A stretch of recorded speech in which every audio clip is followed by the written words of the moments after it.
మంచి జరిగినప్పుడు మంచి అని చెప్పడం, మంచి జరగనప్పుడు సరిగా లేదు అని చెప్పడం అదే రాజనీతి. కరెక్టే. కానీ 2018లో రాజకీయాల్లోకి వచ్చారు. 2019 అయిపోయింది. 19 నుంచి పార్టీ వైఎస్ఆర్ కాంగ్రెస్ పార్టీ ప్రభుత్వం నడిచింది.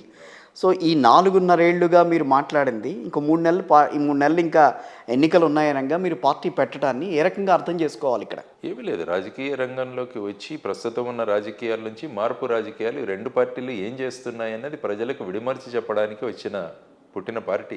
ఇప్పుడు ఫర్ ఎగ్జాంపుల్ తీసుకుంటే 2019లోనే ఏర్పాటు చేయొచ్చు కదా, ఎప్పుడైతే మీరు జనసేనతో విభేదించారు, జనసేన నచ్చలేదని అనుకున్నారు. చూద్దాం, ఏదో మార్పు తీసుకొచ్చారు, జనం ఇంత మ్యాండేట్ ఇచ్చారు, ఓకే, వీళ్ళు ఏమన్నా మారుస్తారా అని చూసాం.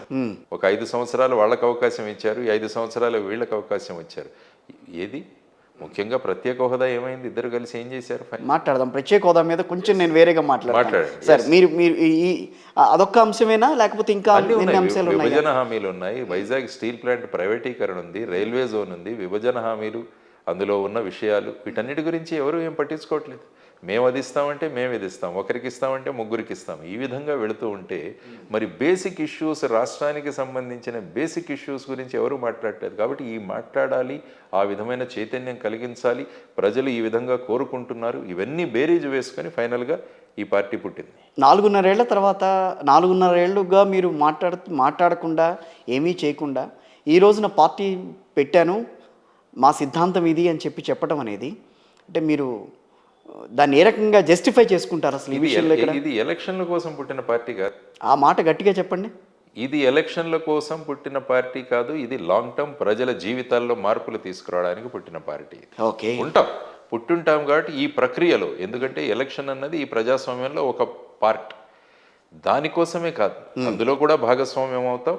ప్రజల జీవితాల్లో మార్పులు తీసుకోవడానికి, చైతన్యవంతమైన సమాజాన్ని తీసుకురావడానికి కూడా జై భారత్ నేషనల్ పార్టీ ఎప్పుడు పనిచేస్తుంది. అసలు ఆలోచన ఎందుకు వచ్చింది ఒక పార్టీ పెట్టాలన్న ఆలోచన మీలో? పార్టీ పెట్టాలన్న ఆలోచన లేదు, ప్రజల యొక్క కాంక్షల నుంచి పుట్టిన పార్టీ అని చెప్పాను. ప్రజలు కోరుకున్నారు, ప్రజలు కోరుకున్నారు. ఓకే, ప్రజలంటే ఎలాంటి ప్రజలు?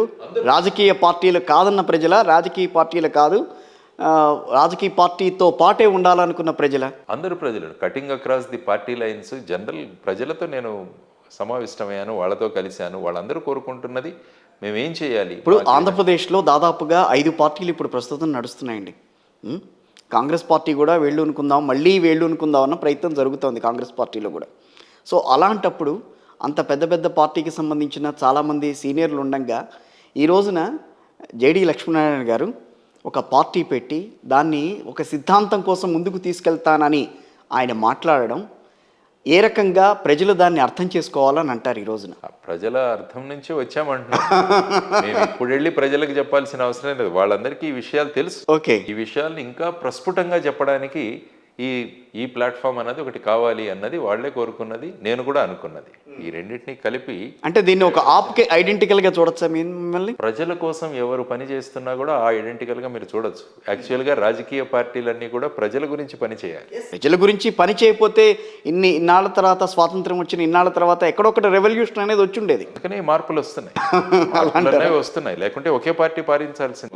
మార్పులు వస్తున్నాయి అంటే ప్రజలు ఆలోచిస్తున్నారు, వీళ్ళు చేస్తున్న పనులు చూస్తున్నారు, ఆల్టర్నేటివ్ కోసం వెతుకుతున్నారు. డబ్బు, కులం, మతం ఇవన్నీ కూడా రాజ్యం ఏలుతున్న ఈ రాజకీయ వ్యవస్థలో జేడీ లక్ష్మీనారాయణ గారు అన్న ఆయన ఒక్కరే పార్టీని స్థాపించి దాన్ని నడిపిస్తాను, నేను ఒక విలువల కోసం నడుపుతానని చెప్పి ముందుకు వెళ్ళటం, ఆయనలో ఆ సత్తా ఉందని ఏ రకంగా భావించాలి? నేను ఎప్పుడు పెట్టలేదన్నాను.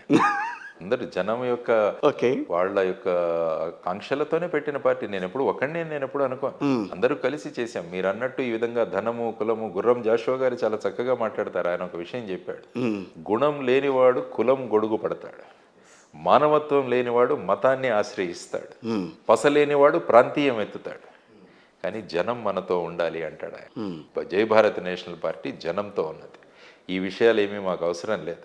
ఇన్ని విలువలు ఆలోచిస్తాయి, ఎందుకంటే ఆలోచించే యువతరం ఉంది మనకు. నాకు ముఖ్యంగా స్ట్రెంగ్త్ ఏంటంటే ఆలోచించే యువతరం ఉంది. యువతరం ఎప్పుడైతే కన్విన్స్ అవుతారో, యువతరం ఎప్పుడైతే ఈ విధంగా ఆలోచించడం మొదలు పెడతారో, వాళ్ళ ముందు తరాలంటే వాళ్ళ తల్లిదండ్రుల తరాన్ని కూడా వీళ్ళు ప్రభావితం చేయగలరు. ఈ విధంగా మా భవిష్యత్తు ఉండాలి అని మేము కోరుకుంటున్నప్పుడు మా భవిష్యత్తును సాకారం చేసే దిశగా తీసుకువెళ్ళే వాళ్ళు వస్తే మనమంతా కలిసి వెళదాం, వాళ్ళకు ఒక ఛాన్స్ ఇద్దాం, చూద్దాం ఏ విధంగా మార్పులు తీసుకొస్తారో అన్నది. ఉపాధి సెంట్రిక్గా ఎప్పుడు మనం వెళ్ళాలని చెప్తున్నాం. సో మీ మీ మీ టార్గెట్ యువతరం. యువతరం, ఉపాధి, ఆ చుట్టూ మనం తిరిగితే మన గవర్నమెంట్ పాలసీలు అన్నీ కూడా. అందుకనే మీరు అడుగుతానన్నారు స్పెషల్ కేటగిరీ స్టేటస్ గురించి, ప్రత్యేక హోదా నుంచి.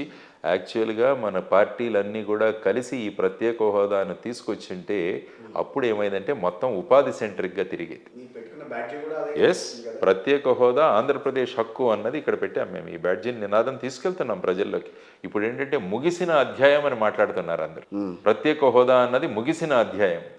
ఈ రెండు పార్టీలు కలిసి వీళ్ళు అవిశ్వాస తీర్మానం ప్రవేశపెట్టారు ఎన్డీఏ గవర్నమెంట్ మీద 2019 ఐ థింక్ మార్చిలో 18 మార్చి. అప్పుడు తెలుగుదేశం ప్రభుత్వం ఎన్డీఏ నుంచి కూడా బయటకు వచ్చేసి ముందేమన్నారు, స్పెషల్ ప్యాకేజీ సరిపోతుందన్నారు, ప్రత్యేక హోదా వద్దు, ప్యాకేజీ ముద్దు అన్నారు.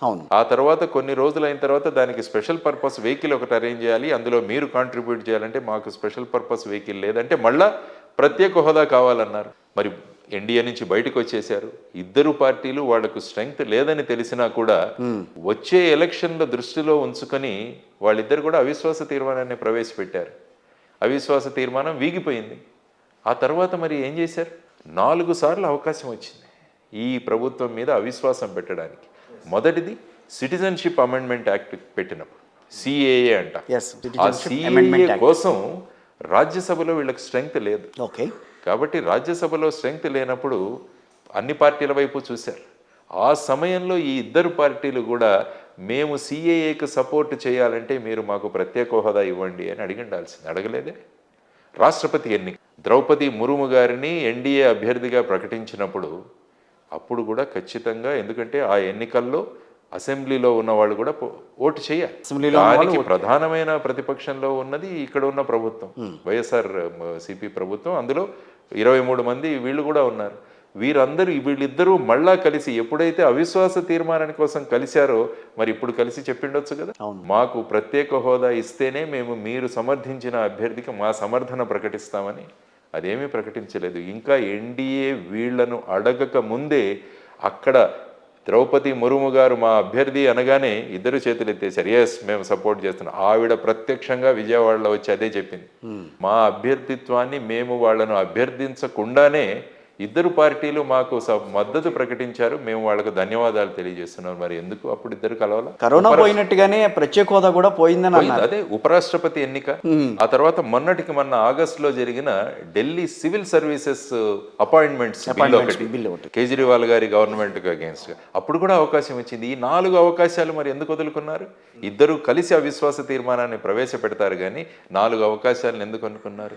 అదే ప్రత్యేక హోదా కనుక తీసుకువచ్చి ఉంటే ఉపాధి సెంట్రిక్గా జరిగేది. కానీ జేడీ గారు, వాళ్ళు 2 ప్రధాన పార్టీలు అధికారంలో ఉన్నాయి, అధికారంలో చేసిన పార్టీలు, 14 ఏళ్ళు ముఖ్యమంత్రిగా పనిచేసిన వ్యక్తి ఉన్నారు దాంట్లో.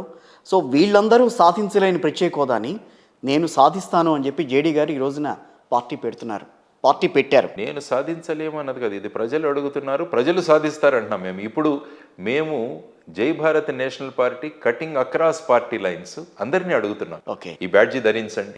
మీ దగ్గరికి ఓట్లకు వేయడానికి, ఓటు కోసం అడిగే వాళ్ళకి ఈ బ్యాడ్జీలు పెట్టుకోమనండి, శపథం చేయమనండి.